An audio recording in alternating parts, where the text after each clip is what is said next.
I'm curious, when you don't have a lot of your starters out there for the preseason games, how confident are you of what you're going to see in Buffalo week 1 in terms of how it's going to look? Yeah, I mean, I think you have a lot of work. There's guys that are playing out there in the preseason that are going to be contributors in Buffalo, and some guys that didn't play. And ultimately, there's a huge body of work over the course of camp that you feel good about where guys are at going week 1. What about practice today? How was practice? It was good. We went a long time out there in the heat. It was good to get that heat exposure because we've been inside, and then we were in the Midwest. It's not quite that kind of heat, so it was good to get that. Guys were definitely tired, and that was intentional. Obviously, JG plans that accordingly. We build to that point, so it was really good. It was good work. Felt like it was good competition going back and forth, and guys, they were working. They're tired though too. Without stats, what's a successful season look like for Xavier Collins, in your opinion? Being a contributor, help us win games. Ultimately, it's about the team, and can we go out there and win as many games as we can? And Xavier's going to be a huge piece in that. 2 preseason games under his belt. What's the next step for Xavier Thomas, in your opinion? Yeah, I mean, he needs to continue to develop in every aspect of his game. The thing I think I've been most pleased with is he just lets it loose on game day. And a lot of times you'll see rookies kind of slow to go, and I told them, early on in camp, hey, man, just open up that you never see like dog races, like when that door opens, they go. I said, open up that door and run. And he's taken off and run. He plays hard. He plays fast. So I've really appreciated that, and he knows he's got to continue to improve pass rush, coverage, run game, all that.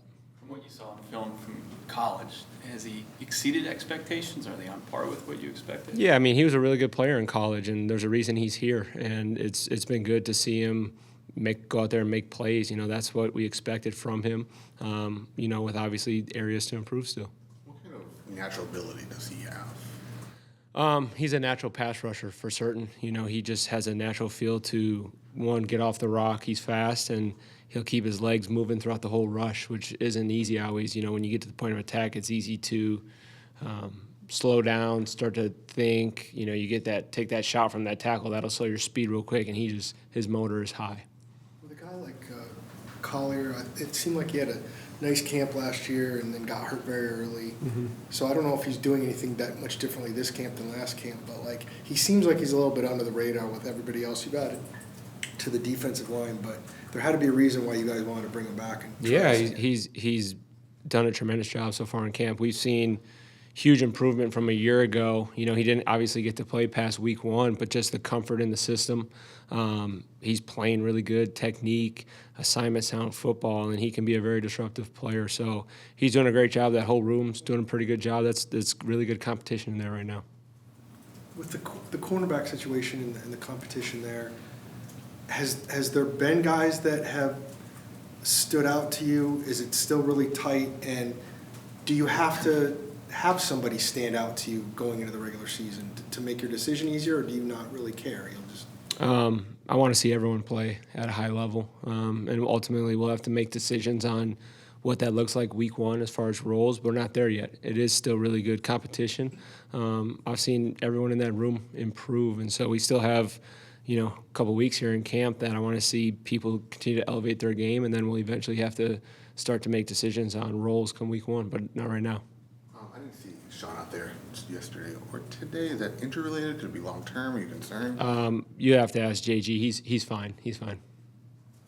Has there been a certain amount of significant work done already just in preparation for week 1, even though you have all the stuff going on in camp? Yeah. I think that's every coach might give you a different answer there. It's a little bit their preference. I'm a big work ahead guy. So I've actually looked through week 8, believe it or not. So, everyone's different. Some people don't like to do that, and it's not a right or a wrong.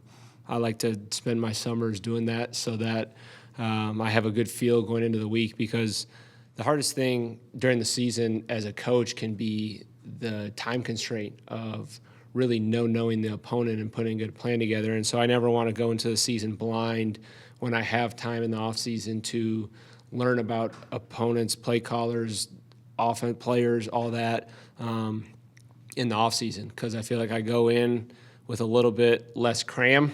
I don't like to cram, and just a little bit of knowledge on what they do, you know.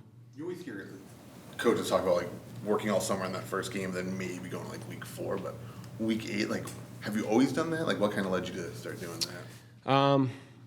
Yeah, I've always done that. I like to look. I like to use big. I like to use a lot of data when there's a lot of data. So by that I mean last year's tape, and so I'll always look at 2 years on an opponent, and so I like to get ahead on that year before, because come week 8, that's a lot of tape, right? So now you have to be able to sift through. People change, right? Personnel changes, coaches change, but at least it gives me a foundation. So should we believe you when you tell us you don't look ahead? During the week, I'm always present, but during the summer, we're off, right? And so that's when I can get ahead. You're giving me crap right there. I know. That was a good one. High school rivalry. That's what that was. Yeah. If you didn't know, Hopkins. Ugh. What did you learn about your first team defense last week going up against a different team?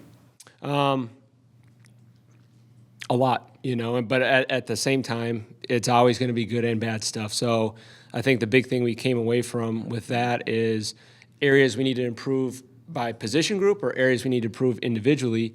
And it's always good to go against someone else, because different offensive system, it requires different sensory process, right? Or things are going to look different. Routes are going to look different. Pass sets are going to look different. The run game's going to be different. Formations, motions, all of that. And so it's a good test to be able to say how well can we function in our system and apply our rules and still play fast. And so it was a good gauge of that. I thought we did a good job, but we have to improve still. So that's why I love those joint practices. It allows for that. And then, there's individual things or positional things that we need to continue to improve on. The game this weekend is one of the last chances that these guys have to fight for that 53-man spot, to try to crack the 53-man roster, knowing that it is the last game of the preseason. Is there any added pressure on a coordinator's perspective, putting the proper guys out there that are fighting for that spot?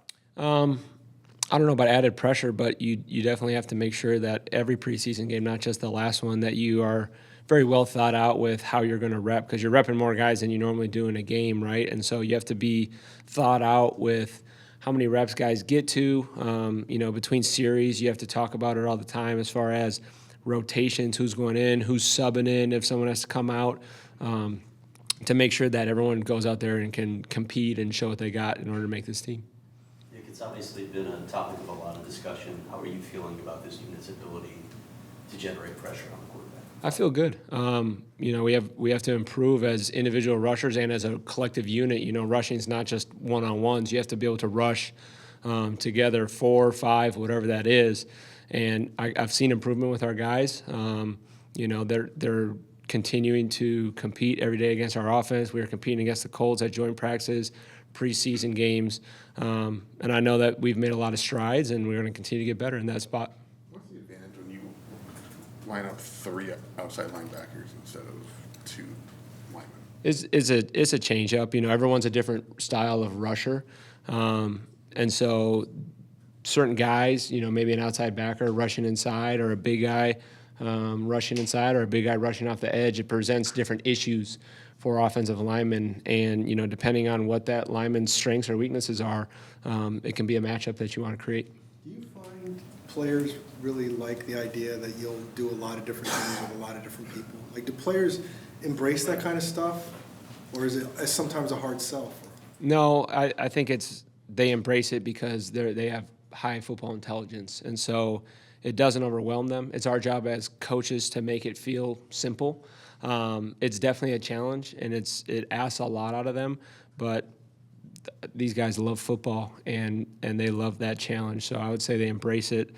The big thing is it successful? Does it work, right? No matter what it is, like if we can go out there and win games, they're going to want to go out there and win games. Is there a certain amount of reps to get that comfortability with players that cross-train and go from a different room to kind of show the versatility? Yeah, you have to be able to rep it in multiple ways. In the meeting room, you have to talk about it. In the walkthrough, you have to do it. In practice, you have to do it. Individual periods, you have to do it. And so you have to put the work in, and it's a balance of, if you try to do everything, you're not going to be a master at anything. And so that's that scale of when are we doing too much as a unit or as individuals. And so far, players have done really good in embracing that and honing in on those techniques that they have to learn and master. We talked about kind of that carryover with techniques. The more you can have things be same as, the easier it is for the players to go execute and master. Rabbit had a pretty good outing last game. Just what do you like about him, and just what do you appreciate with his game? Yeah, he plays fast and violent, and we knew that when he was in college, and he's gone out there and done that. He puts in a lot of work. This morning, I think I saw him in the building before 6 a.m., and he's going up there to meet with his coach. And I guarantee you he's going to be here late after meetings, staying and getting extra work. So he's putting in a lot of work to master the defense, and he still has work to go. But within that, once it's time to go, he goes. And so it's paying off for him, and he's going to continue to improve and become a good player for us.